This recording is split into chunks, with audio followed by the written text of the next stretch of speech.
ప్రతి పేరెంట్స్కి చెప్తున్నానండి, దయచేసి మీ పిల్లల్లో పెళ్ళిడికి వచ్చిన పిల్లలు కనుక మీ ఇంట్లో ఉంటే మీ పిల్లలకి తెలియజేయండి. అబ్బాయి అయినా అమ్మాయి అయినా. అమ్మాయికి తెలియజేయండి భర్తతో అత్తామామతో అత్తగారింట్లో ఎలా ఉండాలో. అబ్బాయికి తెలియజేయండి భార్యతో అత్తామామతో ఎలా ఉండాలి, భార్యతో ఎలా నడుచుకోవాలి. ఎక్కువ సంపాదన అయిపోయి చిన్న వయసులో ఎక్కువ చదువులు అయిపోవడం వలన ఏమో చదువు ఉంది, నాలెడ్జ్ ఉంది, సంపాదన ఉంది, అందం ఉంది, కానీ సర్దుకుపోయే గుణం లేదు. ఇప్పుడున్న యూత్ జనరేషన్లో ఎవరికి కూడా సర్దుకుపోయే గుణం లేదు. ఆ గుణం లేకపోవడం వలన ఏమో ఎక్కువ శాతం డివోర్స్ ఎక్కడ వినండి మీరు డివోర్స్. సర్దుకుపోయే గుణం లేదు. ప్రతి చిన్నవాటికి గొడవలు. నువ్వెంత అంటే నేనెంత.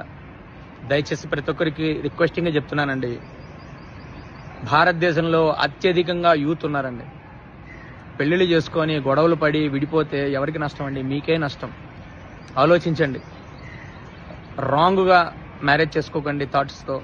చక్కగా ప్యాకేజీల కన్నా కూడా అబ్బాయి క్యారెక్టర్ ఏంటి, అమ్మాయి క్యారెక్టర్ ఏంటి, బాగా చదువుకున్నారా, నాలెడ్జ్ ఉందా, కొంచెం మెచ్యూరిటీ లెవెల్ ఎలా ఉంది, వాళ్ళ ఫ్యామిలీ బ్యాక్గ్రౌండ్ ఏంటి, వాళ్ళేంటి, ఇవన్నీ ఆలోచించి పెళ్లిళ్ళు చేసుకోండి.